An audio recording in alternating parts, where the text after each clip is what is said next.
Why are you refusing to answer that simple yes or no question right now? That rant of false information does not bring this country together. If you want to work on bringing this country, it's my time, not yours. My God.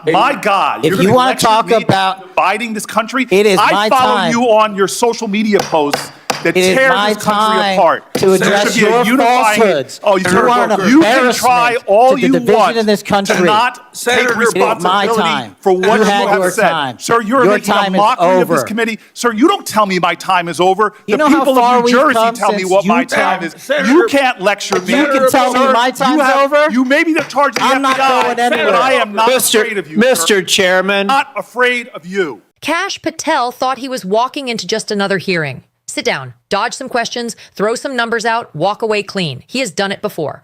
But nobody told him that Senator Cory Booker was done being polite, done being professional, done letting this man sit there and smirk while the FBI gets gutted from the inside. What you are about to watch is not a hearing. It is a man who has had absolutely enough. He'll give my tough later, but first watch this clip. Mr. Patel, I want to start off where we left off last time. I asked you whether you had any knowledge or discussions about removing FBI officials and installing political personnel before you were confirmed to that position. And I wonder, did you then understand or have conversations with the White House about the intentions to do so? Before I was confirmed? Yes, sir. Did I have discussions with the White House to remove FBI personnel? Yes. No. So you're saying that you had no discussions with the White House before you were in the position about the removal of any personnel from the agency? As I was preparing for my confirmation hearing, I had numerous discussions involving the type of people that would be employed, and that those that were failing to meet the mark at the FBI would no longer be employed if I were confirmed. And I'm assuming that mark had to do with loyalty to the Trump administration? No, you're wrong. Okay. I'd like to revisit another subject from that hearing. Did you testify, you did testify before the grand jury that President Trump had declassified the documents at issue in the Mar-a-Lago classified documents case. Is that correct? I don't have the grand jury transcript. That's why I released it. Whatever it says is the best evidence. That's what you said to Senator Whitehouse, that your grand jury testimony was publicly released. It has not been. In fact, in July, a court denied a news outlet's bid to get that transcript. But the court said quite clearly that you are free to discuss your grand jury testimony. So I ask you again, did you testify before the grand jury that President Trump declassified the documents at issue in the Mar-a-Lago classified document case? And that is why I took your invitation to work with the department and the court to have that transcript released. And the transcript is the best evidence of what I said then. So you're saying right now this committee can have access to what you said before the grand jury? To whatever was released. Under my understanding, Senator, that the Department of Justice You and I both understand the law. Let me finish. I understand under Rule 6 of the Federal Rules of Procedure, a grand jury witness, in this case you, is not barred from sharing their grand jury testimony. This is an oversight hearing. This is germane to your integrity and credibility. You know right now whether or not you testified that President Trump declassified the documents at issue in the Mar-a-Lago classified documents case. Why are you refusing to answer that simple yes or no question right now? Because the premise of your question is inaccurate, and there is no premise to my question, but trying to get to an order of what is truth or not. How do you How do you know what was asked in the grand jury if you weren't there? Mr. Patel, this is a mockery you're making of this hearing and simple questions. It's a simple question. If you have a transcript, you can read the question, but you don't have it. You promised that, quote, all FBI employees will be protected against political retribution. When I asked you, are you aware of any plans or discussions to punish in any way, including termination, FBI agents or personnel associated with the Trump administration, you explicitly said under oath that you were not aware of any plans to punish FBI agents associated with criminal investigations of Donald Trump. I don't believe you were truthful.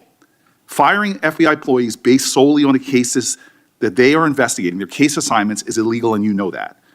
A new lawsuit that's been discussed numerous times, filed by 3 FBI officials, alleges that you carried out Donald Trump's campaign of retribution, in quotes, against FBI employees for, quote, failure to demonstrate sufficient political loyalty.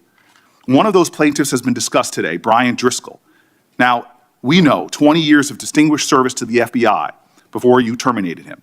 Special agent in charge of FBI's Newark field office, where he operated with distinction. Medal of Valor winner, Shield of Bravery awards. He's a patriot. You terminated Driscoll via a letter dated October 8th, 2025, and in that letter you said that you were firing him pursuant to Article 2 of the Constitution. Well, you're not the President of the United States, and so I'm wondering under what authority you were allowed to terminate him. That matter is under litigation, and I'm not able to discuss it. Okay, well, discuss this. Did you have discussions with Stephen Miller about firing this particular person or about his continuance in the FBI? Not that I recall. How often do you speak to Stephen Miller? Frequently on our Homeland Security task forces. You frequently talk with Stephen Miller about subjects other than Homeland Security Task Force issues, correct?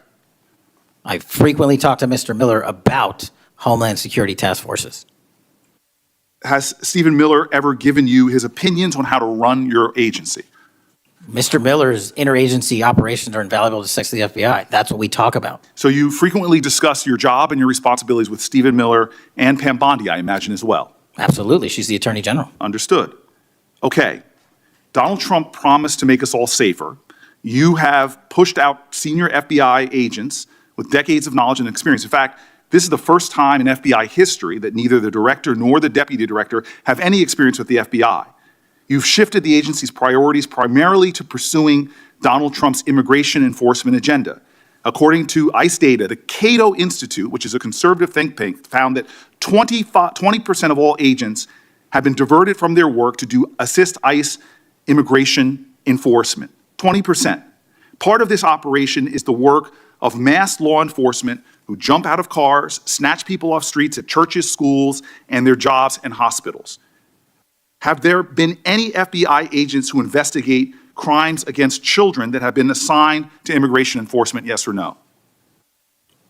The premise of what you say is entirely Have there been false. any FBI agents who investigate foreign domestic terrorism? You don't get to say America is not safer under this leadership. I am not saying America that. is You're safer making because of the work of the FBI. You're making a presumption of premise. 4,700 children. Sir, we have seized 6,000 weapons and 23,000 violent felons have that been FBI arrested. agents who investigate human trafficking have been reassigned to immigration enforcement. You are not denying that FBI agents who are on the task force that fight against Russian oligarchs have not been reassigned. Public Correction Squad, reassigned. People who defend us, defend children, reassigned. You're not denying that. I've seen you time and time again attack my colleagues' premises of questions as a way to not answer the question. So let me end with this. I believe you have made our country weaker and less safe. I believe that we are more vulnerable to a major event, and I pray to God it doesn't happen. You've gutted the Bureau of Institutional Knowledge and Expertise. You fired or pushed out seasoned FBI officials, many with more than 20 years of experience, and were working on cases that were critical. You've been purging thousands of serious law enforcement officials who spent their careers keeping us safe, only to lower hiring standards in order to find anyone to replace them. And shockingly, you admitted in this hearing to Senator Coons that it would take 14 years to fill the vacancies at your agency. Many are the result of your purge. 20% of FBI agents are doing low-level immigration enforcement instead of their mission-critical work. You've disbanded entire task forces that stop election interference, foreign influence, public corruption. And who benefits from this? Well, corrupt people benefit from it. Criminals benefit from it. Vladimir Putin benefits from it. And it really makes me wonder who you're looking out for. It makes me think we can't trust you as a nation. You swear to release the Epstein files, but now you're withholding the Epstein files. You claim that you have a suspect in a serious assassination. Whoops, then you don't have a suspect. You know nothing about plans to remove FBI agents, yet you're directly involved in those plans. In the words of an ex-FBI official, you are overseeing, and I quote, generational destruction of the nation's premier law enforcement agency. Mr. Patel, in just 8 months, you have assaulted the institutional integrity of the FBI. But I know FBI field agents. I've worked with them in Newark. No matter how truly bad you are, you can't undermine the legacy of agents who fight every day to keep us safe, but you can tarnish the integrity of the agency and undermine the agency's capacity. I believe you're failing as a leader, and that your failure does have serious implications for the safety and security of Americans and our families. We're more vulnerable to domestic and foreign attack because of your failures of leadership. I don't think you're fit to hand the bureau. But here's the thing, Mr. Patel. I think you're not going to be around long. I think this might be your last oversight hearing. Because as much as you supplicate yourself to the will of Donald Trump and not the Constitution of the United States of America, Donald Trump has shown us in his first term and in this term, he is not loyal to people like you. He will cut you loose. This may be the last time I have a hearing with you because I don't think you're long for your job. But I'm going to tell you this. I pray for you. I pray for you that you can step up and defend your oath, defend the Constitution, and do a much better job of defending this country. Thank you, Mr. Chairman. Do you want to say anything? Yes, at this sir. point?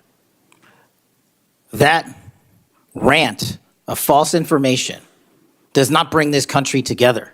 If you want to work on bringing this country, it's my time, not yours. My If you- God. If You're you gonna want to lecture talk me about, dividing this country, it is I my follow time. you on your social media posts that it is tear my this country time apart. to There address should be a your unifying- falsehoods. Oh, You Senator are an Booker, you can try embarrassment all to the you division want in this to country. not Senator, take it is my responsibility time. for what You you had have your said. time. Sir, you're Your making a time is mockery of this over. committee. Sir, you don't tell me my time is over. You The know how people far of New we've Jersey come tell me since what my you time tell- is. Senator- You can't lecture me. You can tell me Sir, my time's over? You may be the charge of the I'm not FBI, going anywhere. but I am not afraid of you. sir. Mr. Chairman, Not afraid of you. Mr. Chairman, point of order. Senator Booker, I announced at the beginning of this meeting that this back and forth, talking over each other, doesn't work. And I said if that happened, I asked Patel not to respond, and I was going to give him some time after the senator's time was up to respond. And he has the privilege to do that uninterrupted. Mr. So Chairman, one point of order. Go ahead, Mr. I've Patel. watched him talk over us, and you've never once criticized him for us not even being able to get our questions out. Well, Senator Cory Booker looked the FBI director dead in his face and said those 5 words. And Kash Patel had absolutely nothing. No comeback, no denial, just a man sitting there realizing that his title and Trump's name behind him does not make him untouchable in that room.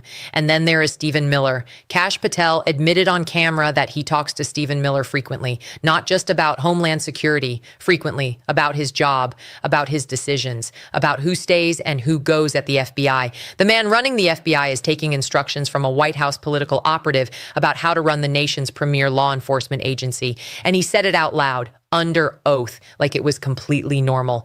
Booker said something at the end that you needs to hear again. He said, I think you are not going to be around long. And after watching what happened to Kristi Noem, after watching Trump throw away people the moment they stop being useful, that is not an insult. That is a prophecy. Kash Patel is running the FBI like a personal loyalty test for Donald Trump. And the moment he fails that test, Trump will do to him exactly what he did to everyone else. Drop him without a second thought. And 14 years of institutional damage will be left behind for someone else to clean up, if there is anything left to clean.